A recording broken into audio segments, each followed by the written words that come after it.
All right, so we will get started with our next session, next part of the session, and we want to walk through a little bit about what we're actually talking about when we talk about mini-publics, and in particular citizens, juries, and assemblies. What are some of the pieces that unite these practices? We touched on it really briefly already, but spend the next hour or so before lunch digging in a little bit more and providing an opportunity as well for you to ask questions that are likely to arise. The way we want to set it up is kind of what are the things, what we know is that it's really difficult to do a training that says, here's how you do a citizen's jury. We've tried it before, we've offered it before, no one's ever cared enough to do it. That's changed now, but what we want to bring up is what are the different decisions that need to be addressed, or at least considerations that are addressed in the design and implementation of a mini-public or a jury process. Before I do that, I do want to just walk a little bit through. So the way that we do this is quite different, and we structure our processes dependent upon the work that we're doing, who our partners are, and what we're trying to accomplish. And so our answers to each of the things that we'll come up with is different from program to program for us. And in order to make sense of that, I want to walk through a little bit, just a little more about who we are and what we're currently doing to use these practices. So. And including a presentation will be exactly what is a citizen jury. Yes, we will go through that. We'll do that. So I'm at the 101s. Okay, cool. Yeah, so we'll start with who we are. This is, so we're the Jefferson Center. We're based out of, I will actually use the one that is connected to the one that's in front of me. So we're based out of the Twin Cities in St. Paul. We partner with citizens, communities, and institutions to design and implement informed, innovative, democratic solutions to tough challenges. At the core is the citizens jury model. Ned Crosby, our founder, developed this model in the mid-'70s. He continues to be involved in our organization in a board capacity. While we're based in St. Paul, we do programming all over the place. We have a program in Ohio right now with media partners. We're currently doing some work with governments in agencies in the NHS in the UK, as well as work with rural communities throughout Minnesota and some different things going on.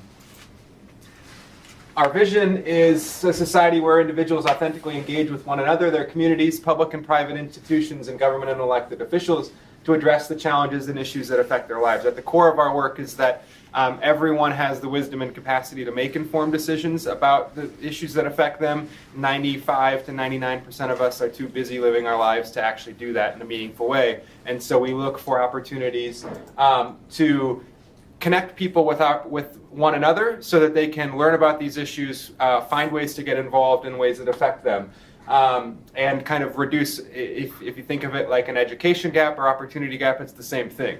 People are really busy, and policy is both boring and not exciting, and most people don't care to get too involved because they have other priorities and commitments in their lives. So we try to create spaces where people can come together to learn about these issues and engage with one another in a unique way.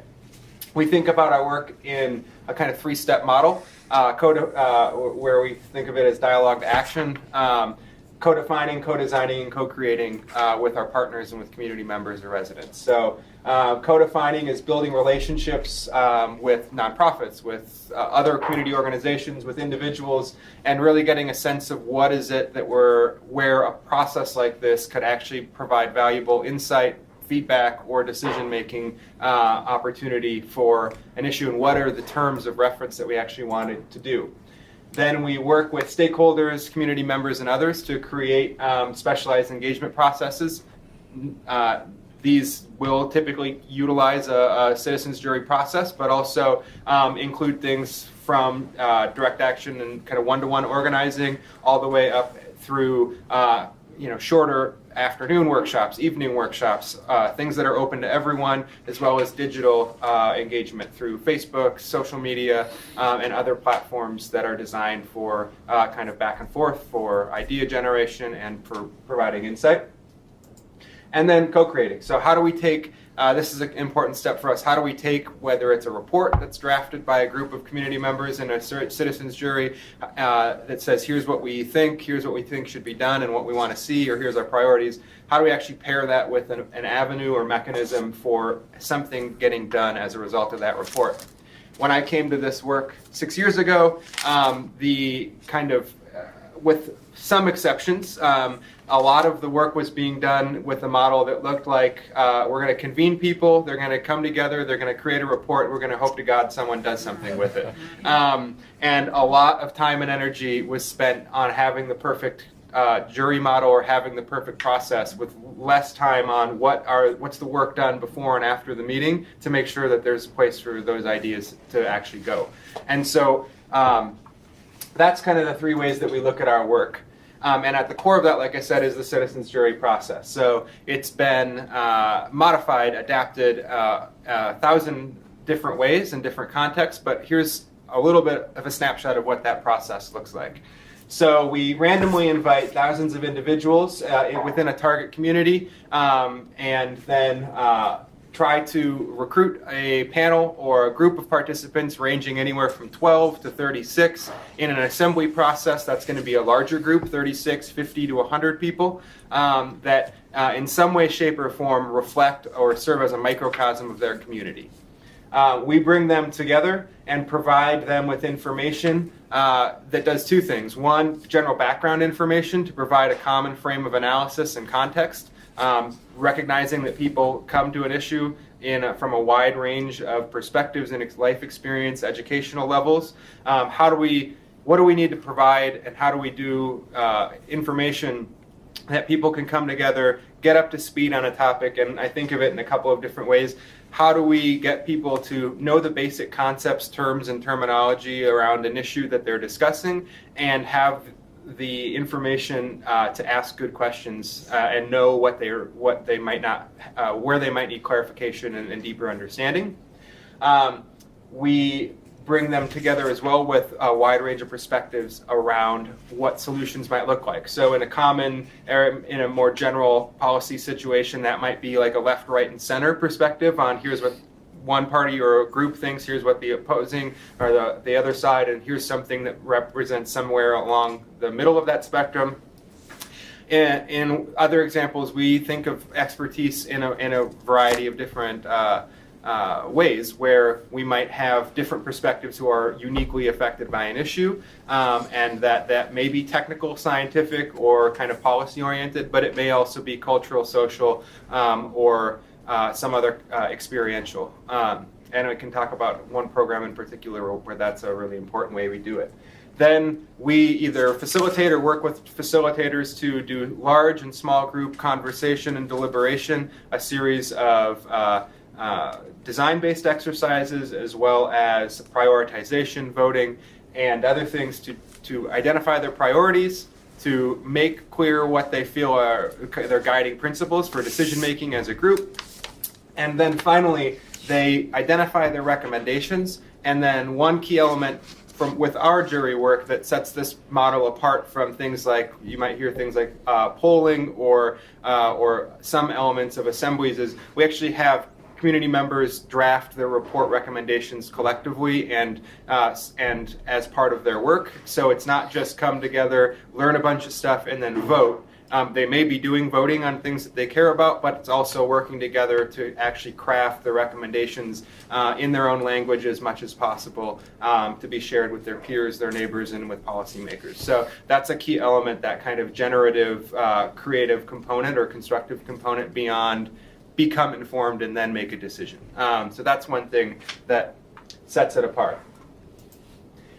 So here is where I'll kind of start walking into a little bit more of what those key elements that we feel kind of unite a lot of the work around mini-publics, and particularly around citizens' juries, and to another extent, assemblies. So we have a small group who is a microcosm of a community, and we recognizing the limitations are really around, if you get 12 people even in a small town. Sorry? Oh yeah, absolutely, yeah, and we'll share this as well. But yeah, so a small group, when we're talking about particularly thinking in context of legitimacy and validity for elected officials or whatever, we know 12 people or 24 people is not going to be representative, but it can serve as at least a proxy or as a microcosm of a community. They're randomly selected and recruited, and also in the U.S. this isn't the case in some countries or in some contexts. But when we do our work, we compensate people for their time. This is an important aspect of it. People are being asked to come together for 3 days, 5 days, sometimes over multiple weekends. We did a project last year that was 8 days over 3 weekends. People need an incentive, and we feel it's important to respect people, respect their time. We're asking a lot of them, so we try to reduce the barriers to participation. So on one hand, that might mean people who need support, but also on the other hand, in thinking about participation from a broad range, is it enough that people who have and would need to take time off of a professional job to participate would have an incentive to do so as well? Yeah, go ahead. So, Kyle, how much do you pay them, or what's sort of the range that you like to try and be within? It typically depends on a little bit adjusted for whether we're working in like a urban area or rural area or whatever, but somewhere around 100 to 150 a day in the U.S.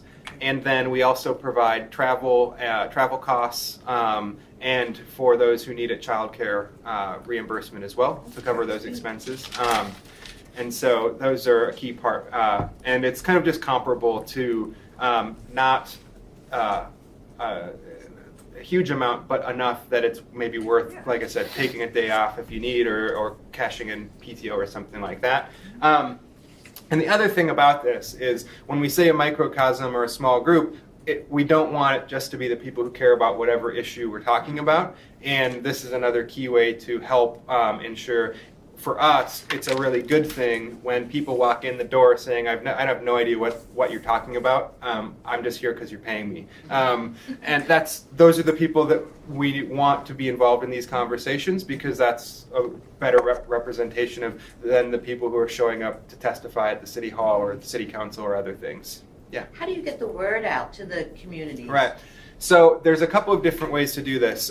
In some aspects, I'm going to focus here on the way we do it with the random recruitment process, which can be different than kind of a sortition-based lottery, which was discussed earlier.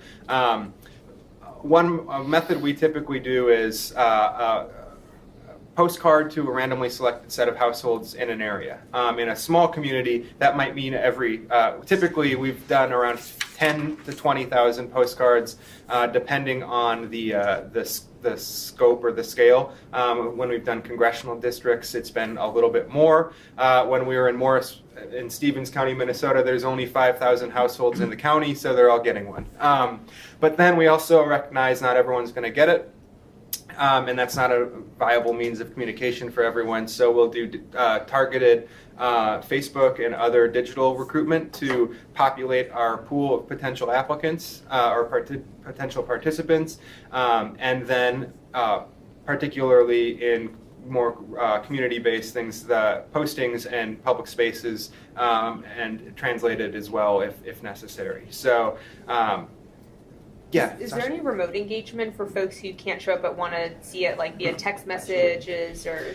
That's stuff we've been trying to roll out into some, I guess, less successful in some ways. But what we do, so I'll try to tie that into the next step. So everyone who says, yes, I'm available on those times and I'm interested, we get their information.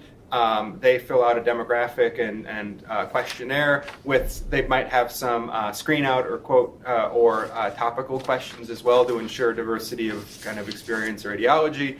And then we'll anonymize that data and then kind of randomly populate that panel of participants as closely as possible that it matches the demographic targets. And then we'll go through a confirmation process, which Camille could talk if you have really specific questions more about that, because she's been overseeing and managing a lot of that recently. But then confirm up to the date, and then we have a couple alternates who show up. We try to do recognizing things happen and people might have a last minute change or other things. Then what we have done in different ways, we did one healthcare project where we used the panel, the people who expressed interest but were not selected, as a control group for the research, because and then used them as a panel to survey about the issues that this was on diagnostic error. So we had that 300 or so other people that the research team checked in with and used them as a control group for the research over the course of 2 years, which was a really useful way to do it. Other things we've done are, and have tried to do, is engage those people in providing input and ideas on what can be discussed, or providing feedback on proposals or ideas that came from that group. And as we've done more sustained work outside of here's a decision that's going to be made today, and some of our more community-oriented projects, this has provided an example or opportunity to connect and engage with people on a more long-term basis. Can I ask another question? Yeah, absolutely. Feel free to just jump in too. We kind of have till lunch, so. You're in the process of asking a lot of questions. Okay. The answer that was All right, described, yeah, let's see. Feel free to Keep pop going, in. then. Okay. Well, so those are the main things around. So another style of doing that, which can be done and is done, like, I know this is how they manage this with Ireland for the most part, that assembly. They might work with a market research or other group who has a long-standing or large pool, or some other group that is kind of on call, and then they can randomly select from that in a more random basis of just, here's 99 in this case people from that group, and we'll see if they're available, rather than looking at targeted or recruitment patterns. There's benefits and trade-offs of both, and we've tried to do this for ours as a way of ensuring more kind of a quota-based system where we have a microcosm with particularly for political ideology and familiarity with issues. That tends to be an important thing for people who are working with us. Yeah, The citizens jury, does it function as a grand jury, or is it issue specific? What I mean by grand jury, you have a grand jury that sits for several months and hears a lot of different cases and determine whether it can indictment, or is it just like a trial, a specific issue on a specific topic? The most common practice is going to be issue specific, coming together. Now, what you saw with the assembly in Ireland, that was I didn't see it. okay. Well, much more focus on this now that I'm not worried about getting towed. Good. I'm glad you didn't get towed. That was the right move. But there's a couple of different exceptions, and some of the work that's being done both in Canada and other places. Ireland is a place where they came together for 5 weekends to discuss that issue on abortion, but they also met for 5 other weekends to tackle other issues. So that was a more standing committee type approach.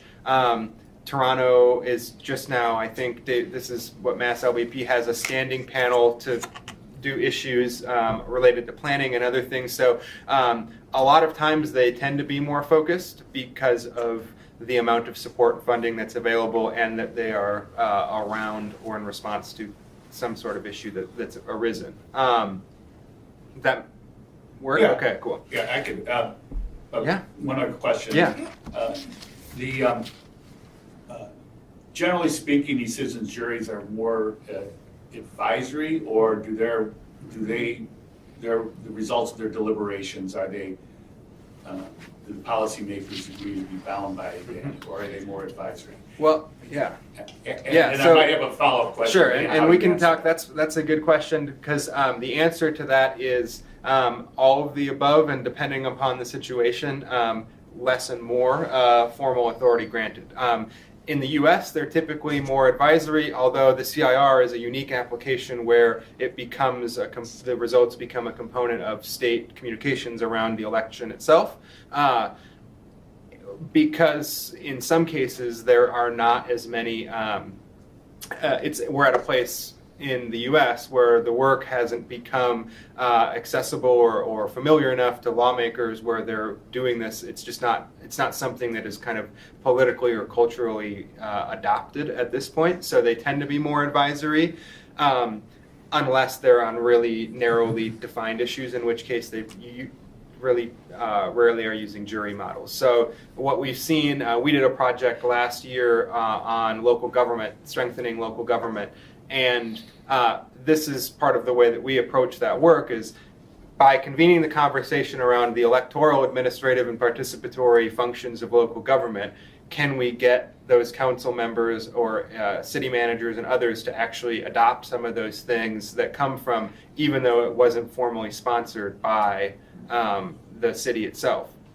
And so we did see, and we're able to document things like how to improve their participatory practices and engagement with their communities, and some of the other considerations are being adopted by the city governments, but they weren't. We did the projects kind of with they knew what was happening, but we actually never even really asked them to sponsor the event or serve as kind of the sponsor of the practices themselves. So, and that's kind of one of the ways that we've tried to pursue our work at the Jefferson Center around the issues that we have, is what role can structuring these conversations around focused issues provide opportunities to build support and legitimacy among government officials who might then adopt them down the line, because we're still, in many cases, other than some narrowly defined ones, in the early proof of concept stage with a lot of this type of stuff. And And if, to the extent that you're advisory, and it sounds like in the U.S. generally they are,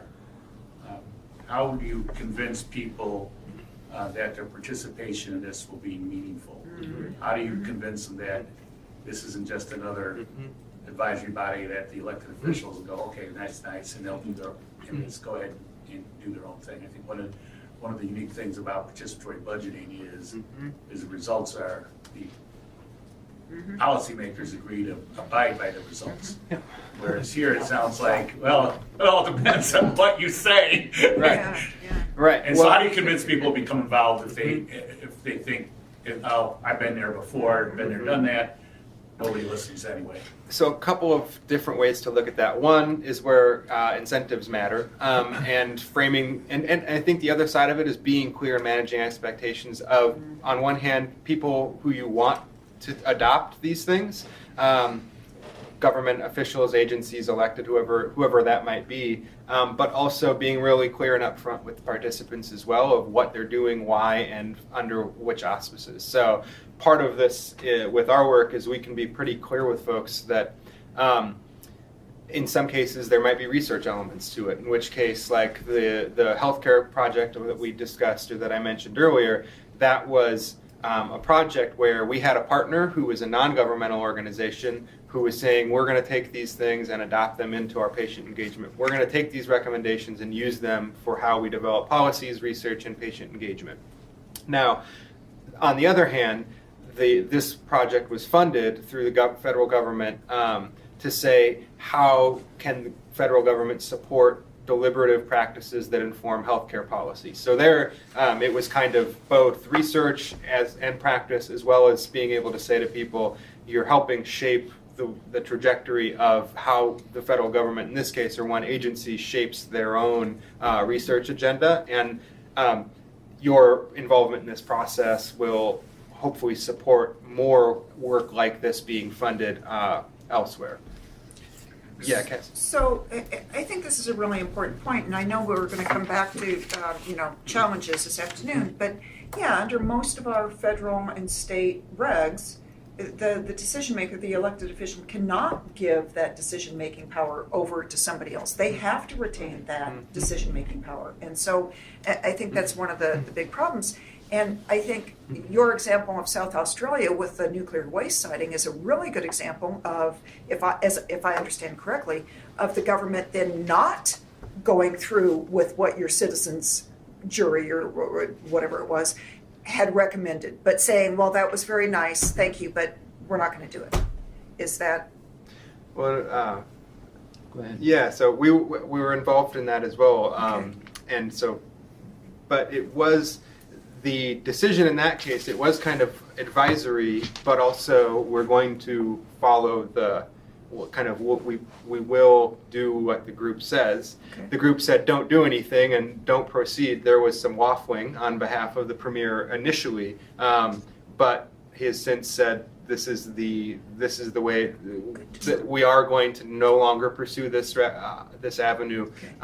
Now, the unique thing about it is the election is next week in South Australia. I think it's next week. The now opponent to the Prime Minister who sponsored this is part of that platform has been, we're going to do it regardless. This is so it created a unique political situation where the Premier in South Australia followed after some bit of uncertainty of what was actually going to happen, actually did say, okay, we're going to not pursue this any further, and now his opponent is saying this is a key part of where South Australia will go, and that's just been in the last couple of weeks where that stuff's happened. But in the other side, unless you had anything. Okay, I have a couple things, but continue. Yeah, the other side of it is what you're asking them to do and how you're asking people to be involved. So in our climate work with rural communities, the best example we have of having it move into a government from a community-led project to a formal government was having the city manager be involved as an expert. I walked into that person's office when we were first developing the project idea, and he said essentially, that sounds really nice, sounds great, I don't really care. Go ahead and do it, doesn't matter. If you can get these people to stop calling me to build a swimming pool, that would be fantastic, but until then, like, do your thing, whatever. That person served as an expert, and then stuck around to see the next expert, and had a really positive experience in that process where part of his presentation was, I never realized that I thought this issue didn't touch my job, but now I realize that my job is to steward public dollars in response to weather events, essentially, and it's just shaped it. And now that community and that city manager they've won tons of state and international or national awards for their climate work. And on top of that, they've built more deliberative practices into the way that they do governing and do their community work on behalf of the government. And so and we've tried to use that model and to have the outcomes of this. They're not sponsored by a government, but it's kind of moved to a place where it's in the government, in those communities' government best interest to say, yes, there's something we can do. And that, I'll say, comes down to another design question that comes in is, how much time do you need to bring people together? One of the other aspects of this is we could always go into more and more depth and detail about each question or each process or idea. As process people who design these things, we tend to really want to do that.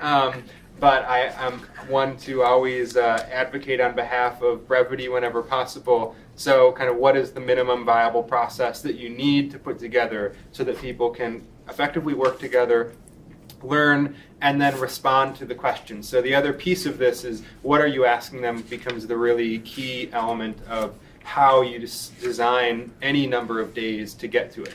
So what is the actual charge question?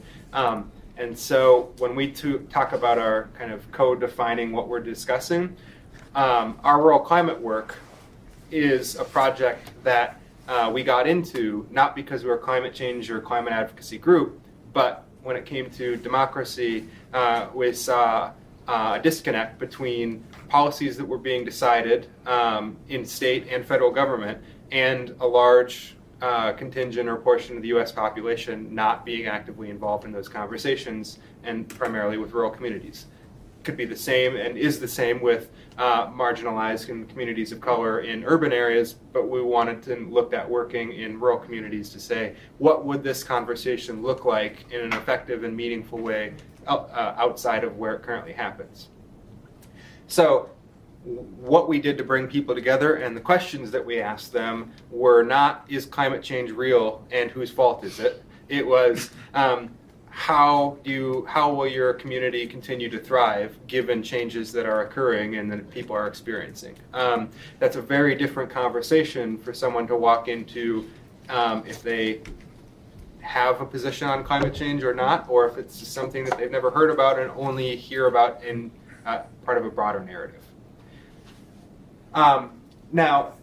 So what we tried to do was think about how do we bring people together to begin working well and effectively together through a simulation that kind of mimics or parallels what they're actually going to be asked to do. So that might be something that is like you're going to be asked to identify most valuable pieces of information on from a range of perspectives, and what questions you still need answers to, and then ultimately make a decision of what you care about.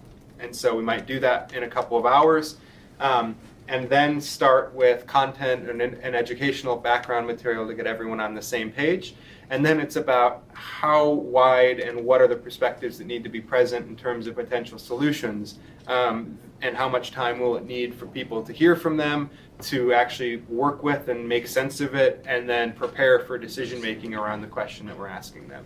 And so for climate change, those were 3-day events where it was about a half day of warm-ups, start general information, a full day of here's a wide range of perspectives, and in that case, our kind of experts were everyone from, like I said, a city manager, city engineer, state climate and weather historians, people from the Environmental Protection Agency, but also the Chamber of Commerce, people who groomed recreational vehicle and snowmobile trails in Minnesota who were saying, here's what's different about the way our wildlife is changing.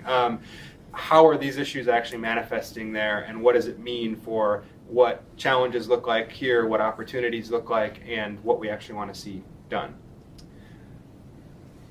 That's when we think of other things, it might be more directly related to who is on what side of an issue, and that could be something for the CIR. There's really clear examples of that. South Australia, the nuclear process there was very different because it was, here's people who want this to happen and why, here's people who don't want this to happen and why. And the other part about that is how we present and work with experts to provide information to regular people who are not their peers and not technical experts and not policymakers in a way so it's actually accessible and useful, because most experts don't do that at all very well, or at least the ones that we end up working with. If you have other experience, that's great, but typically they speak in expert talk and it's kind of can be meaningless. Yep, go ahead, I got 2 of them. How long does it take for this preparation, all this? Yeah, so it depends. And So it depends on the scope of the discussion and what. So, like, for instance, if it's a really clear, we want this decided, and it's a pretty straightforward. Should this be done or not, and reasons why, or should something be done in one of pick one of these things. It could organize. Really, the recruitment is the biggest window, and then finding experts to speak on. So somewhere between 2 and 3 months is absolute minimum lead time, just because of primarily recruitment process. That you want people to have time to learn about things, and then you need time to find experts to talk about these issues. So one of the other things that unites a lot of the groups that do work like this is we are. Except in circumstances where we have no other alternative that's viable, we don't present the content and develop the information ourselves, and we don't present it. We work with experts to do that as a way of minimizing our own bias, so that we're not unintentionally introducing our own positions and making the decision of what's neutral, relevant information. And so that's where it takes some time to present that. Now, there are ways and cases where we've had to do some of that and provide educational material. But like I said, with South Australia and the nuclear project, they were in a position that they needed and wanted some other additional information presented. And so their workaround, and this is something they contracted with us to develop a discussion guide, recognizing we had no stake in the venture, and so we could provide a discussion manual or guide that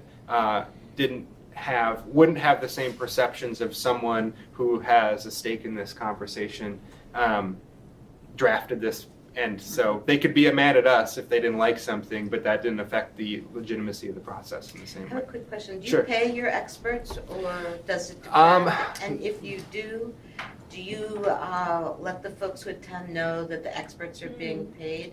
That's a great question. So we have only in one situation provided stipends for presenters, and that was in 2012, and we did let people know. Okay. We have tried not to. Just a lot of times that's because we don't have a lot, and I figured, but just if Yeah. you did have a lot, I Mhm. mean, yeah. But Yeah. I'm just curious because that when you talked about introducing bias, Mhm. that Yeah, no, it's typically not been done from That's us. great. We've had a couple of people who have, for instance, here's exactly one thing that worked in a project we did in 2016. We wanted to present qualities of presidential leadership and how you might evaluate. So we were doing a project in Ohio on the 2016 campaign. I was working with media partners, and we wanted people to say, what information about the presidential candidates do you want to know? In order to make that decision, we wanted someone to present, here's qualities, what is typically understood as qualities of and roles of the president. There was one person who wanted more than we were paying almost the entire group of 18 community members just for that one 60 minutes thing. So we worked with someone else, drafted something based on her work, got it approved by her this is a different expert, and then made very clear this was prepared by our staff, but using information from these sources, and they have reviewed and affirmed that it effectively captures their work. And so we just try to be really, really clear and upfront about where that information comes from. Can I ask one more question on the experts? Can they come from the citizen jury themselves?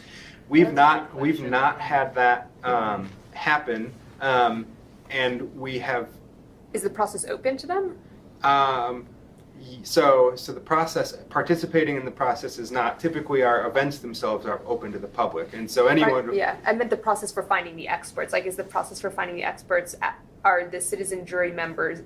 Can they be applicants for it? Can they be applicants for the process? To be an expert. Oh, we've never had that. We have processes for how individuals bring information that they might find or research that they do independently, how they bring that into the room.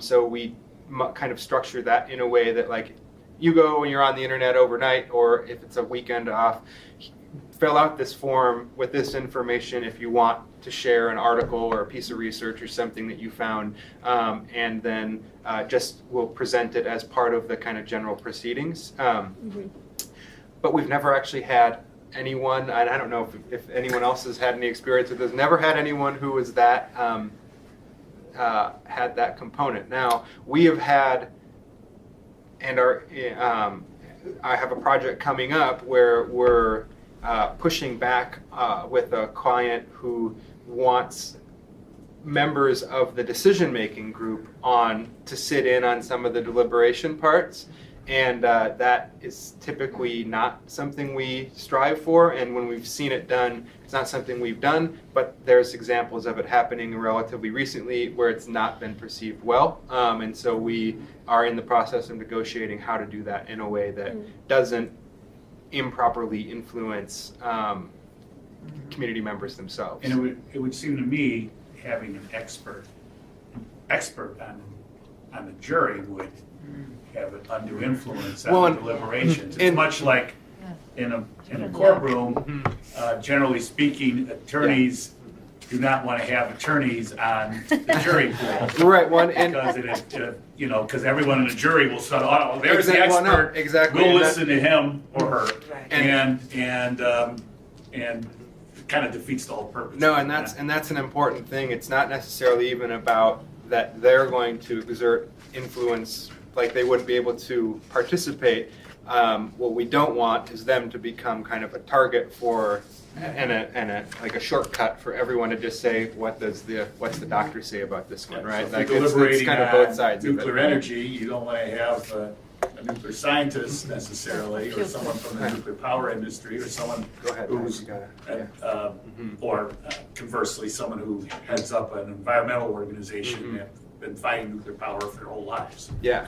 Yeah, and this is one of those Very questions too that like it runs through the entire process of convening a citizen jury back to where you select the participants. Because when you talk about issues like the CIR just dealt with ballot initiatives, which people have strong opinions over and various levels of expertise. And so we would intentionally, in our recruitment process, try to have people self-screen and self-opt out if they had very strong opinions. That didn't mean we screened for expertise, because you have It'd be tough people. on the abortion issue. All these issues, they all end up being pretty tough. And so you end up with people with various expertise on the panel and various degrees of passion. And that's where process design and facilitation makes a dramatic difference. So you don't end up with the situation, well, Bob and Sally know more about this issue than the rest of us, just listen to Bob and Sally. But convening a really strong deliberative process eventually brings everybody along to the point of level playing field in terms of deliberation. So, Right. toss it in. And I think another part of it is we will structure the recruitment process, and this is one of the reasons that we do it in the way that we do, as opposed to just a random set of here's the first 25 names or whatever that get picked.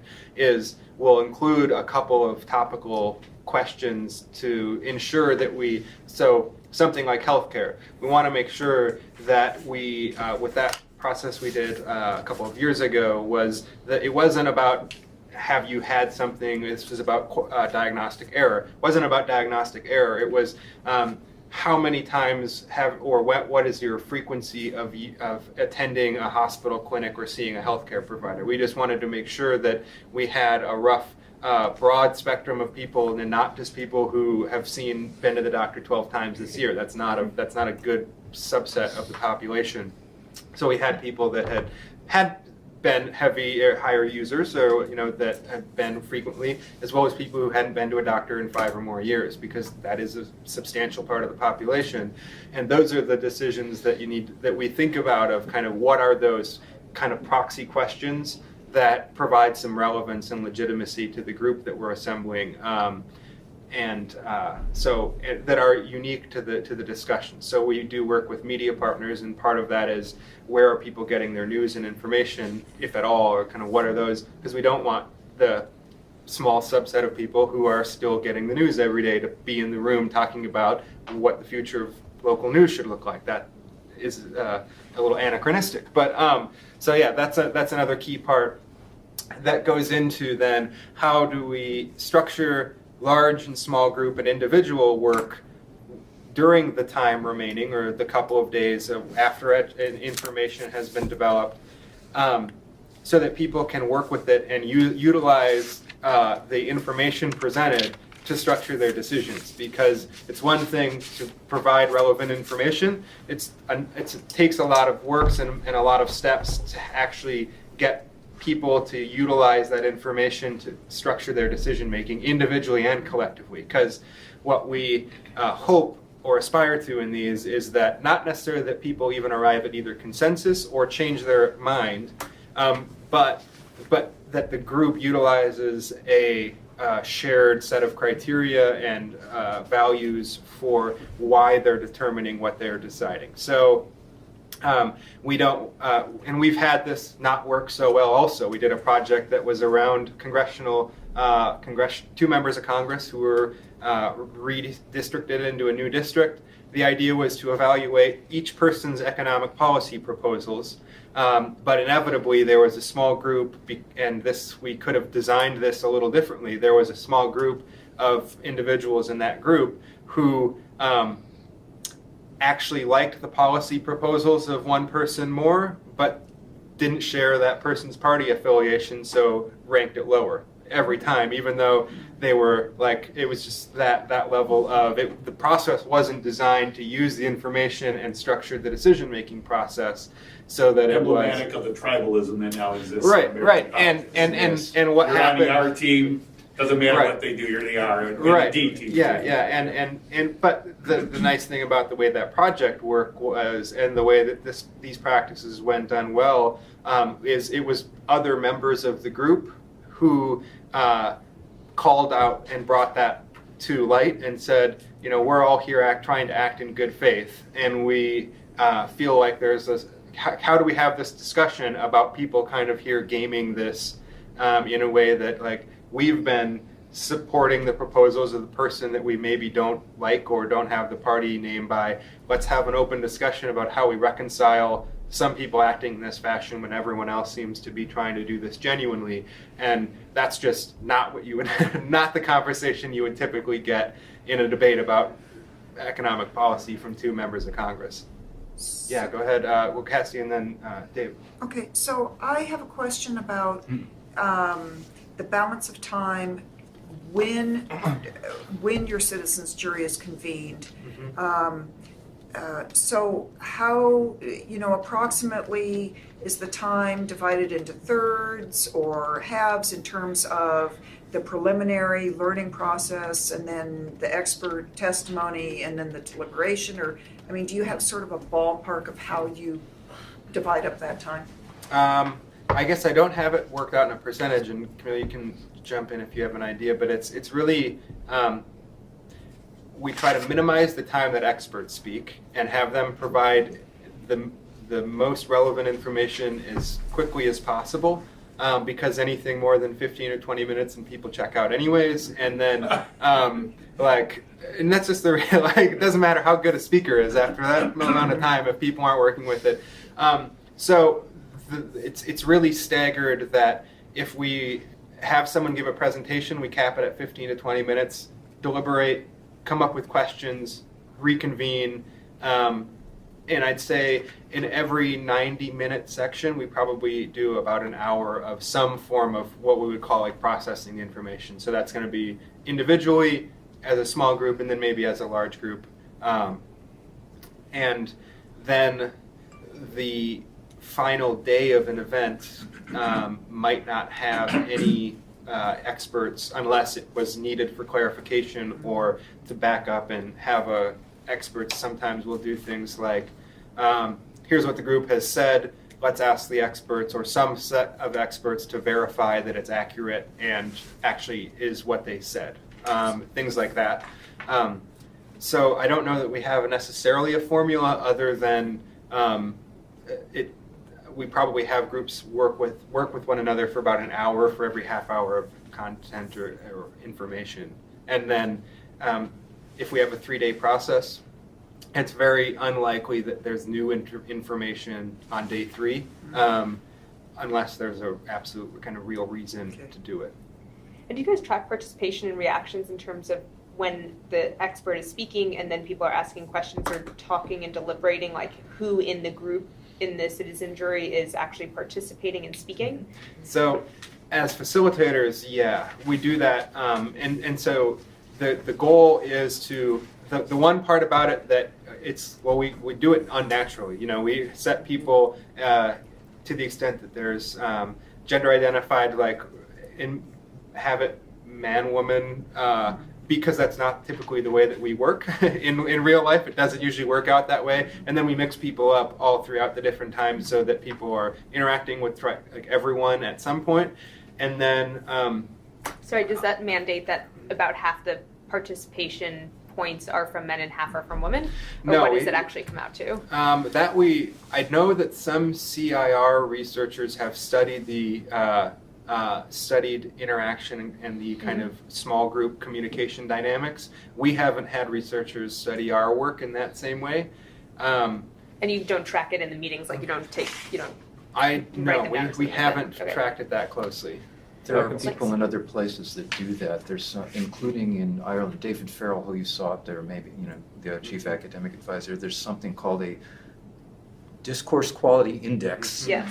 That, among other things, measures like percent of time of, are a few people monopolizing the conversation? Yes. Are those few people men? Are they more wealthy?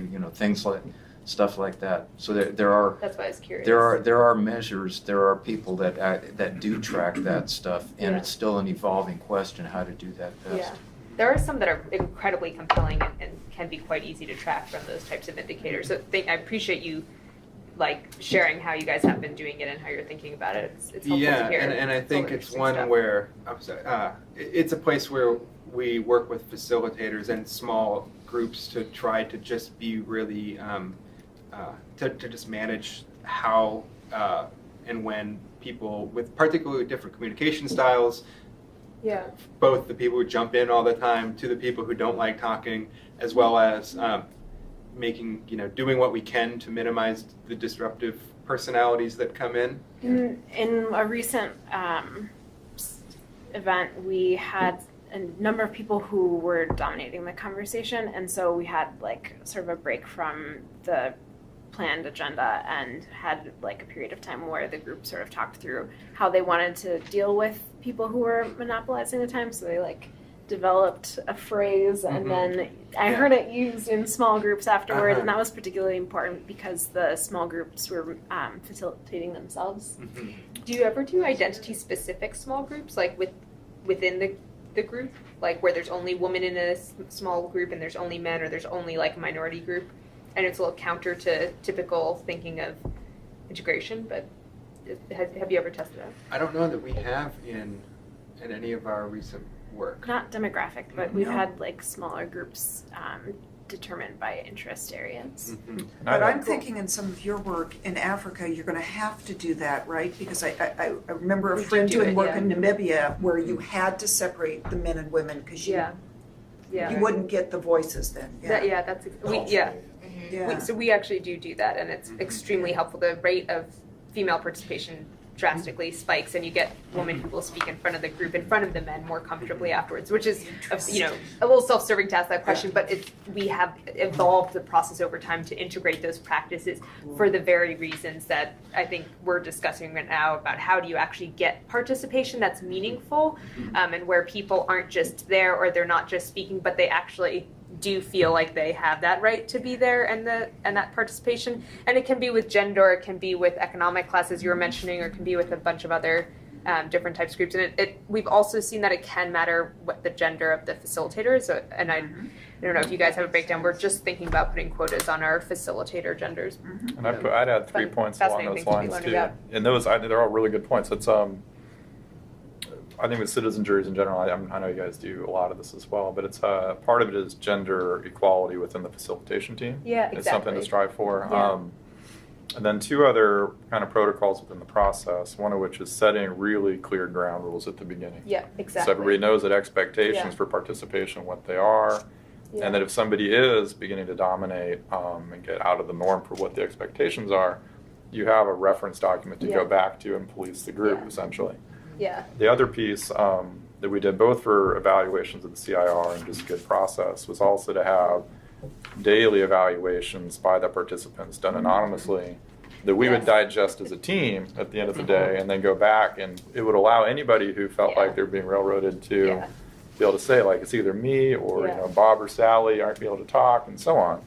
So the facilitators could then process that with the team the next morning. That would be the topic to address. Like, how do we stop this, amend it, or is it something we need to deal with? Iterate. Right. Beautiful. Is this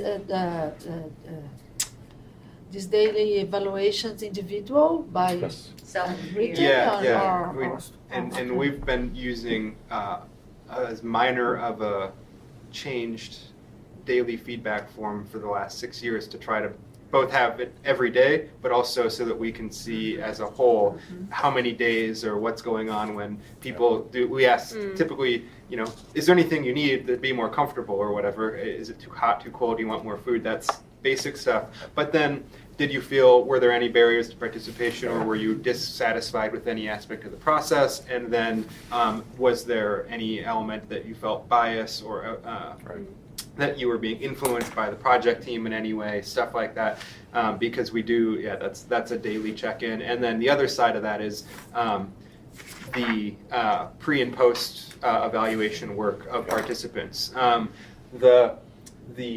Where we'd be going here is kind of talked about the various ways we'll do small and large group facilitated process, as well as small and large group drafting. So like, the question about how much time do we spend processing information versus hearing it. One other aspect that incorporates or informs our work is basically, once a group is done with their like simulation thing, and we start, the first expert shows up, that Q&A and the report and the notes that people create from that we structure it in such a way that those notes and the ideas that come out, whether they're on a flip chart, whether they're on Post-it notes or on personal, actually begin populating the final report in their own words from the first interaction with experts and the way that they process that information. So things like you're hearing about, and I'll just go back to the climate change thing, you're hearing about history of weather patterns in your county for the last 100 years. What do your neighbors need to know because they're not here, and what would you tell your family about when you go home? Like what are those couple of things that stand out, because those are the things that are useful at the end to say what think back, and it's already there, and it's already in their own words, and it's already started to develop the last thing they're going to do, which is sign off on this is a report we created together. And so each step is designed to start populating the responses to the questions that we're asking. Yeah. I have a quick question. So you've all spoken about the short time as a minimum of days. Mm-hmm. Is there a way to do this process, or even a mini public, in less than a day, to have it be meaningful? I'm just curious because they're long processes, but what if that's really not possible? Thanks. Yeah, no, I would advocate that, yes, there's plenty, and there's just part of the reason that I think I pull out these pieces is that incorporating any element of this into the work that you might be doing or who else might be doing is part of what we would want to hear from you today at the end, is like how, and our goal is to say, how do we incorporate these elements or principles into the meetings that you're having, the community conversations that you lead, or whatever your work might be, because this is what we kind of, at least from our perspective, these are the pieces that have value as a whole in a really, really regimented, really structured, resource-intensive process. But there's pieces and elements of them that hopefully can be applicable to whatever work you're doing. For instance, with participatory budgeting, we did a webinar earlier last year about how to make the proposal and like the proposal sharing component of the PB process, where people bring their ideas together for the first time and start kind of getting a sense of what's going on, how to make that a bit more deliberative, so it was not here's what I like and here's why you should support it, but what are the benefits of this proposal, as well as what are the benefits of the one I might not ultimately vote for, what are the trade-offs, and who might stand to lose if my proposal is accepted, and on the flip side. So those are the ways that processing this information in these ways can hopefully be applicable, and whether it's 2 hours or a day or multiple days, those are the pieces that we try to think of that hopefully can be beyond just this type of work. Thanks. Yeah. And I would think you need to really have a skilled facilitator, because I've been in committees, and being the good progressives we are, you make sure you have, your low-income folks at the table, and maybe those who don't have a lot of formal education. And if you don't have, they'll easily become intimidated by the privileged folks who are at the table, as privileged folks do, dominate the conversation. So you really, even with a skilled facilitator, it's sometimes hard, because you just, by virtue of being at the same room and not really having been communicated with someone of that stature as an equal partner, it can be really hard, and that's a real challenge. I think For some, not all. Yeah, for some people, it's in my neighborhood, they're outspoken. It doesn't matter who they. And I think there's two aspects of it when it comes to process design. One is, again, how you frame the work that they're doing, and creating some kind of shared collective sense of purpose is an important element of that. Because if you're bringing people together to decide to kind of rehash why they care about what they already care about and not care about others, then that's what you're going to get. when we bring people together and ask them to solve a problem together, that's a different dynamic where you're not necessarily asking for the same type of expertise. And on the flip side, though, the way we think about it, or the way I try to think about it, is how do we get people comfortable enough that recognizing if they have a question in their head about something, someone else in that group, the group is large enough that someone else is also unclear, and we want the people to feel comfortable, if they're not willing to ask, comfortable enough to tell their neighbor, because that person probably will. So it's kind of not everyone needs or will participate in the same way, even if they are comfortable. And so that goes like from the moment they walk in the door, and the other side of that is the cool stuff that we do see is people walking out saying, I've never known that I did have the power to ask these questions of someone from the city, and it's really cool that I can, and now I know that I will, or those dynamics. But the flip side is that sometimes that means things like just not asking people to talk, and having quiet time is a really important piece of deliberative practice, because some folks just want to sit and review their notes for a while, and then they're back in it a lot more, and things like that. This gets kind of back to just one quick comment, back to the duration question as well, because this is one of those issues. I mean, there are many different ways to run citizen juries, but one of the earlier experiences that I had with this was watching a really diverse group go through those stages of like storming, norming, performing, because nobody knows anybody else when they step into the room, and the backgrounds are all like, what are we doing here together? But what you see with the good facilitated process is people go through those stages, and it's really noticeable when they get to that point of letting their guards down and getting away from their own held position towards thinking about what's the job I'm here to do with that much diversity in the room. So that's part of the reason why these processes do take some time. Sylvia had a question, then Adam, I think I saw your hand up. Yeah. Now, do the facilitators talk about these procedures and these different rules in that discussion before, in the beginning of the session, or during the discussions and the talk? Because in Ilhéus, we did it because we had only 3 people to moderate and to so we couldn't do it in all groups all the time. So we made a speech before and made everybody feel this. And it was interesting because the most educated, we had two guys from the university, students, and very people with very low formal education too. And we observed that the 2 students, they kind of made the facilitator role. They would ask for the others, what do you mean?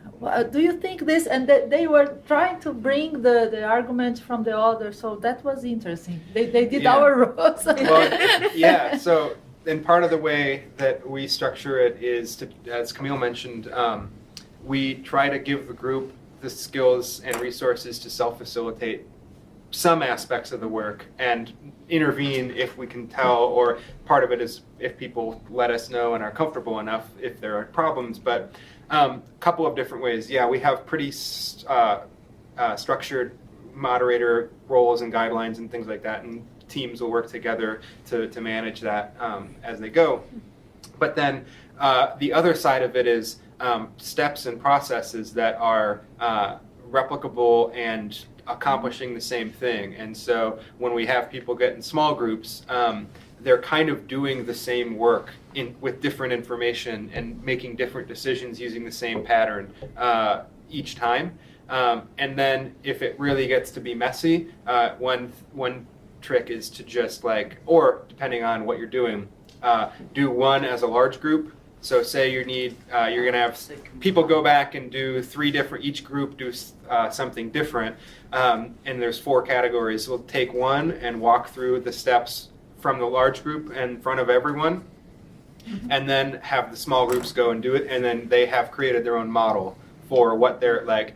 We're asking them to go to your tables, do this, but they've already crafted one thing together, and they just then it becomes recreate what you did as a whole, rather than go off and get confused by a bunch of instructions and stuff. Adam, I think you had a thought? Yeah, I just wanted to say, like to Kyle's point about, or his wording there about not everybody's going to participate the same way. Something that I had to have pointed out to me as a white male was that I was conceiving of participating as talking. And so just being aware that if somebody's not being very vocal doesn't mean that they're not participating, and being careful of our language when we talk about that and identify a problem. Obviously, we want people to feel free to talk if that's what they want to do. But some people can be very engaged listening and processing things. And I know I had to have that pointed out to me, and so just being aware of that as we talk about participation.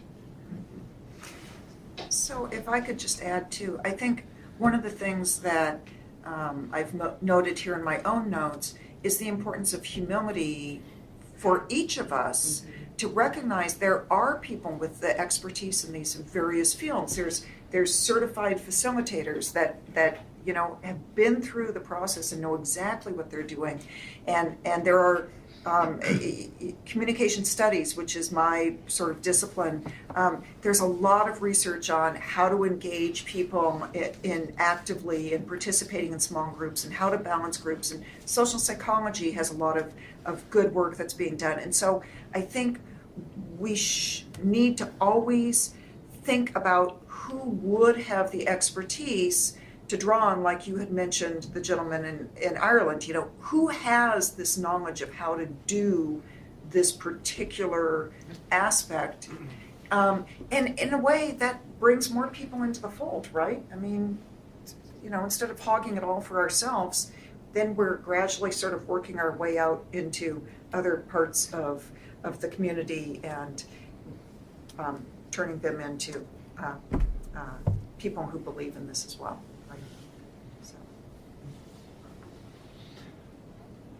Any other thoughts or questions? Yeah. I just wanted to follow up on Joe's comment about tribalism. To my mind, number one, well, I don't know every country in the world, but I work with people in a lot of different countries struggling with democracy. Everybody is dealing with this problem that what everybody wants is for people to get together and try and figure out how do we achieve our goals, how do we solve our problems. Too often you get, that takes second place to my team's going to beat your team, I'm going to beat you, my candidate's going to beat your candidate, my party's going to beat your party, whatever it is.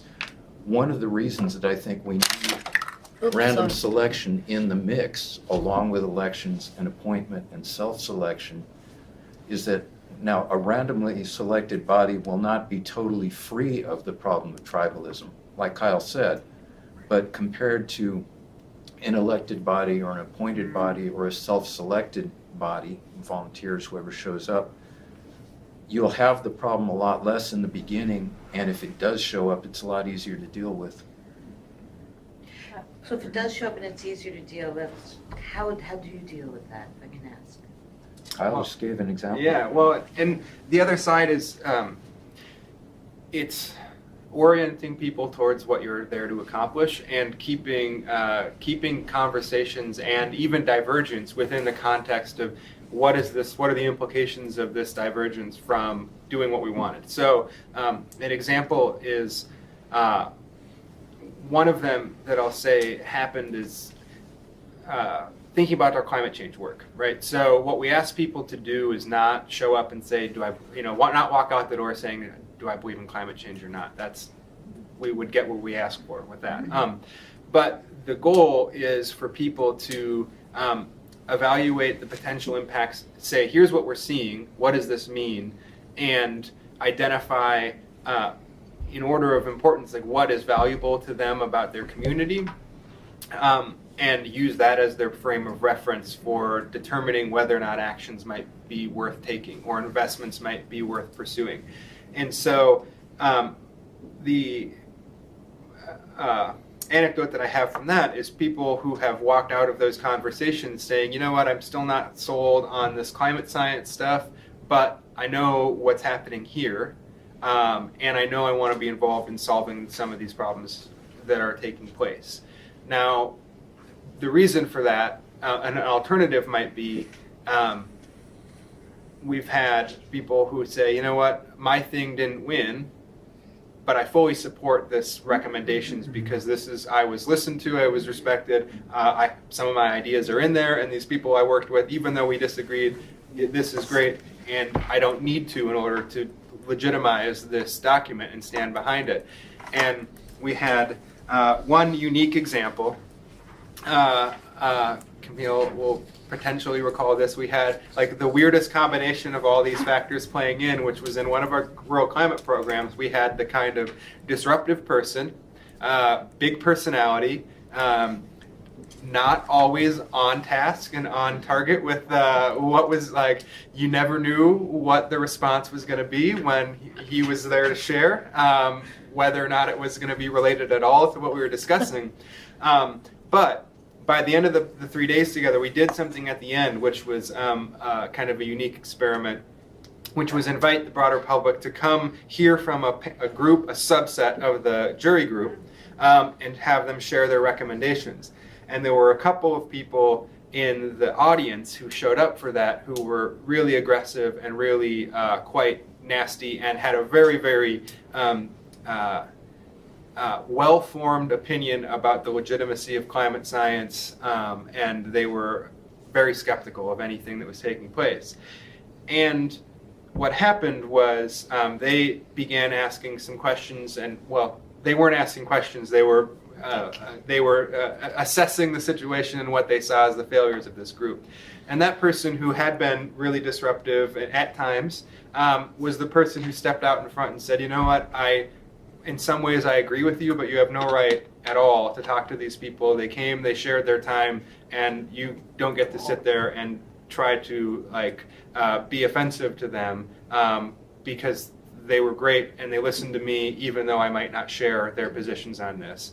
And that just kind of shows how managing the process along the way allows for the development of relationships that go beyond the issue itself, and that people can hold those divergent opinions and beliefs about even the issue itself and have that division occur, recognizing that they're doing something a little bit more than just talking about that issue. And that's one of those kind of, it was over the course of 3 days, never knew exactly what was going to happen with that person, and ended up stepping up and defending really publicly the rest of the group, even after a somewhat roller coaster of 3 days together. Yeah. Great, thank you. Adam had an idea. Yeah, I'm just wondering, so 6 years ago, I had the good fortune of being able to observe a citizens jury done by the Jefferson Center, and it was 6 days. There was 2 juries going on. The one that I observed was on national economy, which is obviously quite a divisive issue in its own right. And I just remember spending 6 days listening to the entire event, talking with jurors during the breaks and everything, and I don't think I ever heard once the word Republican or Democrat or liberal or conservative. My observation was that you could clearly tell that the different experts from different think tanks had their own leanings and their own ideologies. But it seemed like the group as a whole was basically gelled and trying to figure out, are they trying to pull the wool over our eyes in some way? And so that was the impression I took away. I know that you've shared an opposite experience where you have, with congressional districts where you have somebody that is just, so I'm wondering, you all who have done these projects, how often is it that you have, because I remember that jury, I looked at the binder afterwards, and almost half the group was registered Republican, almost half was registered Democrat, and so it really amazed me. And I walked away thinking, this probably does really diminish that tribalism. But what's your experience in different events, polemic issues with citizens' juries? Well, Frequency, yeah, I think one of the clearest examples of that was we went into Ohio in 2016 and held issues on behalf of media partners, held jury events to say, what issues do you care about? And then ultimately, what do you want to know about? At that point, it was Donald Trump and Hillary Clinton. And that we had no idea how or what was going to happen in those discussions. But part of it is the way that we tried to manage that is, what is it that we're trying to accomplish, and what do people who are here need to know about these people so that they can make informed decisions. And it was, there were people walking out of that who had never imagined that they would have drafted, here are the things I like about Donald Trump, or here's the things that I appreciate about Hillary Clinton, because at the same time what we heard and what those discussions came down to was people's experiences of what was working and what was not working for them were shared. And they recognized that the ways to go about discerning or addressing those challenges where they had differences of opinion, but we weren't asking them to solve those problems. We were asking them to say, what do you see as some of Trump's positions on these and otherwise. But what we had were really, really just conversations you would not expect from people who otherwise were not going to interact with one another. And that came down, to the point of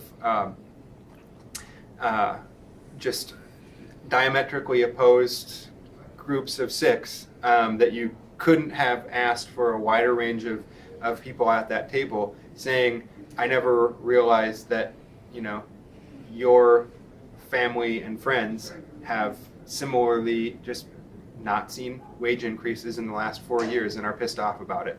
Same thing with us. We feel like one person might address that differently or better, but basically we're talking about the same thing. And the challenge then is communicating that effectively. What does that look like, and how does it happen in ways that either make policy impact or do something at a community level or something else? And Yeah, one thing I wanted to going back to your point was in Ohio, with our media and electoral work, one of the presenters was a researcher who studies political psychology, and so when you're running into with issues of tribalism, like it's okay to, and it's probably better to acknowledge how that functions, because a lot of people don't see it as like a visible system in front of them. And so having that shared point of reference, so you're like, oh, this information directly threatens the information that I hold to be true, and that's why I immediately run up against it. And so making that sort of system visible was really helpful in that case. And, Sorry. and to add to that, I think it's a challenging question for citizen juries and good process in general, and a lot of it boils down to the scoping of what the group is asked to do in terms of perspectives. And so like in early versions of the CIR, it was focused on like, what's the important information for you? And we ran this one time in 2008 where it was about you as participant, what do you need to know to make an informed decision versus what do your fellow voters need to know to make an informed decision? And when you're put into the position of service and others, it helps tremendously. And there's also within the process itself, and granted, there are a bunch of different ways to do this, but requiring people to take the perspective of the position they don't agree with as well, and having to work with that information and a set of ground rules. We found those two things to really dramatically minimize tribalism on overtly political topics. That's one of the things I think I'm most proud of with the CIR, is that you had data to verify that there was no political correlation between a position at the end of the CIR and the participants themselves. Just might add to that, I know Mass LDP in Canada makes a big point about the first thing you talked about there, which is trying to get participants to come and not feel like their role is to speak on behalf of their demographic, but to think about, all right, I'm coming in to think about what's best for the city of Toronto, and so that's the starting point. That's really important. Yeah, and I think that goes down and gets back to some of the broader questions that we had come up earlier of like, So one of the things we learned early on, or learned a couple years ago, was to stop holding Jefferson Center events because no one cared enough about our organization to come show up and talk with us. Yes, that literally is what we put in our grant report, and they kept funding us. So, but Give us money honestly, anyway. right? Well, but the thing is because we realize we have a particular role that we fill within partnerships, that we can convene these conversations on behalf of partners if we can get, and people will show up if we have partners who are willing to say we're going to use this somehow. And so that was a place where. The difference would be if you're being asked to do something on behalf of government, that's going to take there's going to be a lot of added complexity around that. And so the question becomes, what are you really hoping to accomplish with your endeavor? And what are the risks that might emerge if you do have a formal government sponsor? Because people are going to walk into this thinking of themselves in those terms. And that will change the dynamic that they're stepping into, because you're asking them to play a more familiar role or more within the context where when it's on behalf of their neighbors, partners, community, or someone else, it's a novel thing and it's not kind of your typical everyday experience. So that's just, it gets into who's involved and how and why and what you're actually asking people to do in a different way.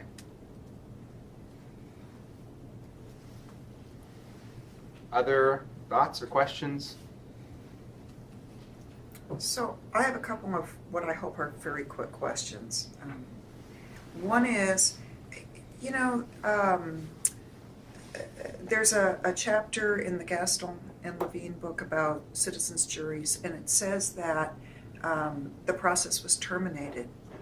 The book was published back in 2005, and then when you go online, you discover that no, it was not ended. Right, it's still in process. Could you just briefly tell us why? Was there like a point where, and maybe it was when Ned Crosby retired or something, and Sure. So let's see.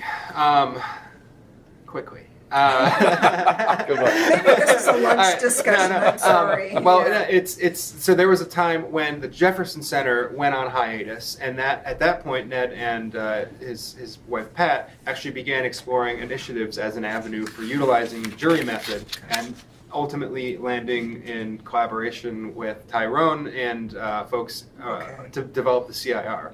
So the center was on hiatus, or what was not really function. Jefferson Center wasn't functioning, but at that point, that was kind of early in the stage of proliferation of the jury model elsewhere, which was connecting with folks in Australia as well as in the UK.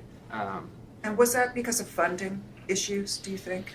I mean, because that's usually when organizations sort of run into these little... No, that was really just more of not feeling as though it was having the impact in a way that was worth continuing at that moment. And so the organization CIR got up and running, Healthy Democracy was going, and at that point, 2008, and 10 and 11 is when they went to kind of reestablish Jefferson Center as a way to experiment with the jury method and different contexts. Gotcha.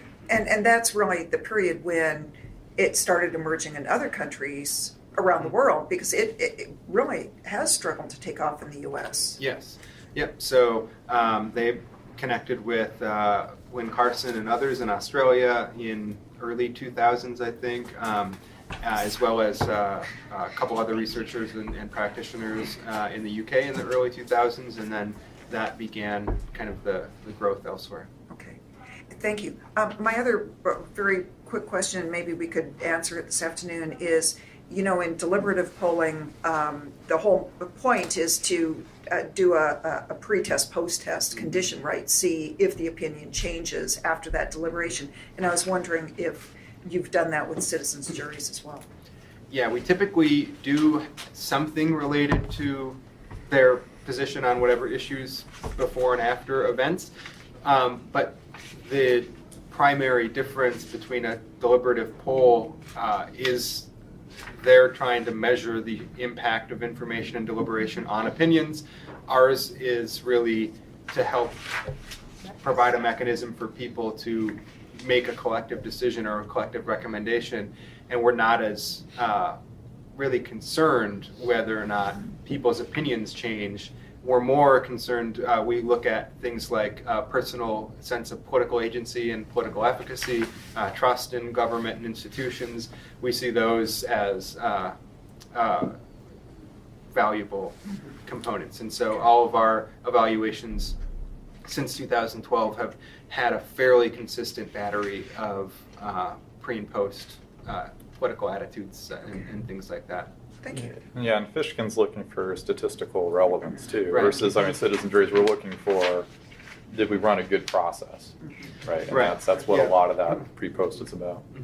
And that being said, it has been valuable for, like with our climate funding, for funders have been interested to see that we have 1/3 or half of the room is conservative, and this is this is the way that they feel an issue like this should be addressed after having been through deliberative process. That to them is it might not have been a total shift in attitude, but it's a very, very different perspective on that issue than they get from the different types of work that they do.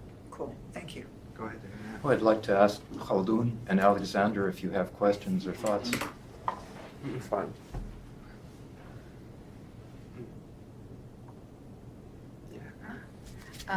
Procedure question. Mhm. How do you register, document the process, the deliberation?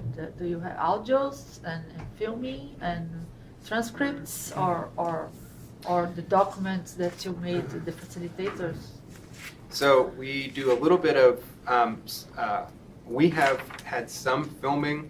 We haven't had since 2012 a full start to finish. That tends to be dependent upon what researchers might connect with and be interested.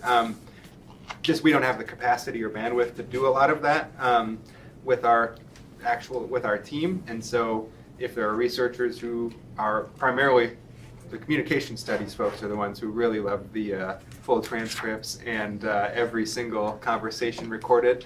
But we will do things like type up and keep all of the small table notes, all the personal notes, keep those documents, and then the final report will have some component of those things. And if nothing else, we just have them on hand as a kind of archive. So you'll have like a draft or a program report or project report, and then if there are some projects we have kind of archived where everything that was created is at least stored in digital form and typed up as close to verbatim as possible.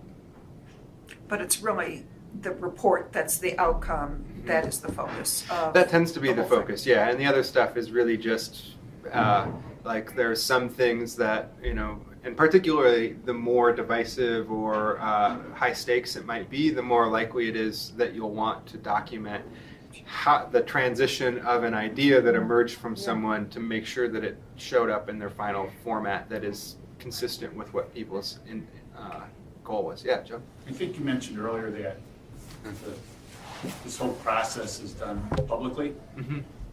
So the experts present their things, respond to questions, and the deliberations are public as well.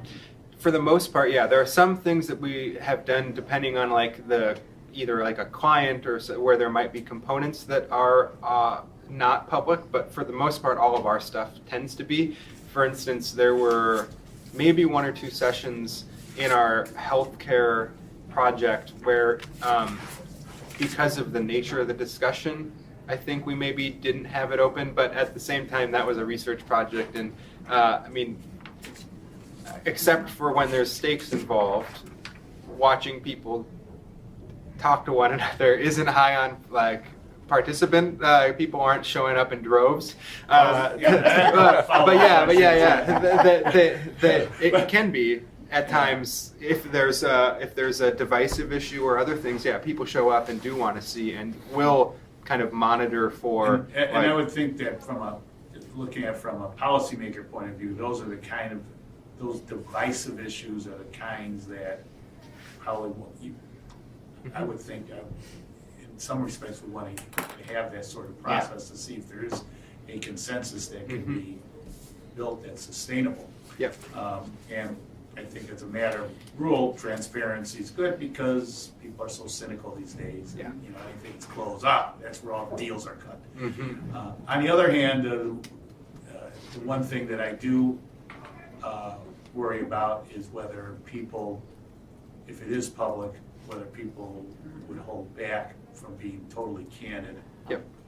By virtue of the fact that they're being watched. And I think, If I no. can say so, I sort of have a citizens jury kind of process on zoning issues.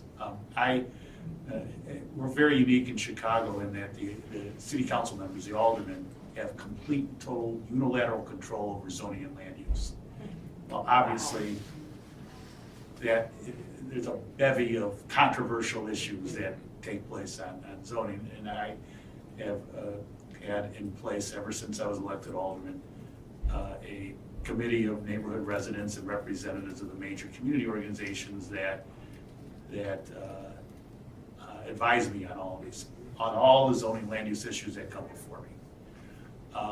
And meetings are in public, but I made a decision a long time ago that the deliberations are closed because I want to have the pure, unvarnished viewpoints and candid discussion that I think can only happen if people are just around the table of people they trust and aren't worried about pissing off their neighbor because they really do think that new condo development down the street really isn't that bad. But they're going to be afraid to say if the neighbors are watching. And and I've gotten some criticism. It's closed, and all that sort of thing. But I felt firm to that because of the fact that first of all, it's advisory. If I said I will abide by whatever the recommendation is, then I think there's a whole issue of there's accountability. But since I always say, hey, it's advisory, ultimately I'm the one accountable, I'll make the decision based, and sometimes I accept most of the time I accept their advice, but not always. But that's the constant tension for someone who wants to be transparent, believes in openness, but also understands that sometimes being too open can not be a good thing either. Yeah, and I know I'll ask Ty and David had maybe a thought, and I would just say our approach, and as we'll move into a couple conversations or projects that will likely have this component involved, does the transparency or serve or hinder the participants in doing the work in a way that is them being able to do it effectively? I mean, that would be our barometer. So whether we said yes, it's open, or no, it needs to be closed, the rationale for that, from my perspective, would be that we made this decision because of these reasons so that they could do their work as best as possible. And I don't know if you had thoughts. Yeah. First, I agree with you, Joe, that there's an important role for transparency. There's an important role for confidentiality and people not to be exposed for anything you say is going to get you in all kinds of trouble that's in the public. So I like what they did in the Irish Constitutional Convention, and I think this is our standard practice in New Democracy as well. The plenary discussions, the whole group ones, are public. They're videotaped, they're recorded. The small group conversations where a lot of the real deliberation happens are confidential. And in the case of the Irish Constitutional Convention, it made a huge difference for those 33 members of Parliament. They were able to have that conversation about same-sex marriage with their peers and the public without worrying that anything they said is going to blow up on Twitter tomorrow. Yeah, anything something like that. Yeah. It's like, okay, am I going to get that call from my party leader say, I heard about that yesterday, show up in my office 10 o'clock tomorrow? Yeah, that's pretty good. That's why I do this. It's like, I failed as an actor, years ago. Now I get to do this shit. But just especially something like that, and then being oh, wow, if I say this, am I going to be deemed politically incorrect? Yes, yeah, exactly. You know, Exactly. I'm not going to say it because I'm going to be accused of being, you know, Right. homophobic or whatever. Yeah. Or on the other hand, you know, will the priest, you know, or Yeah. you know, That's what the my Pharisee second is grade yeah. Yeah. If I say something that seems to be open to it, am I going to be viewed as a heathen? And, you know, I'm going to go to hell. And, you know, those sort of things. And almost, if you really want to have a consensus and candid discussion, it almost has to be done in a safe, I guess, in a safe environment. Yes. Where people feel safe. And it's safe is one thing. I think it's also, it depends on the scope of the outcome too. It's like we had closed sessions early in the CIR because what we would require the jury to do would be to deliberate towards crafting both a statement of what they felt was most important to know about an issue, then also vote. And we would register that vote in the voter's guide that, 18 of 24 people said, good idea, and 4 said bad. And we gravitated away from that towards a different scope, which was more about information processing and clarifying what are the most fact-based relevant arguments for and against a position. And with that shift in process, we let go of closed session because really a lot of those sensitive topics and discussions are no longer relevant to the deliberation. So it just depends, I think, going back to what Kyle said initially, on what the scope is that you're trying to accomplish and how necessary it is. Cool. So it's 12:30. I don't know when they've scheduled lunch for. I think it's back there. Okay. They're making a lot of noise back there. Then, Hear the sorry rustling for of keeping papers. you. Right. Back door. But I think let's break and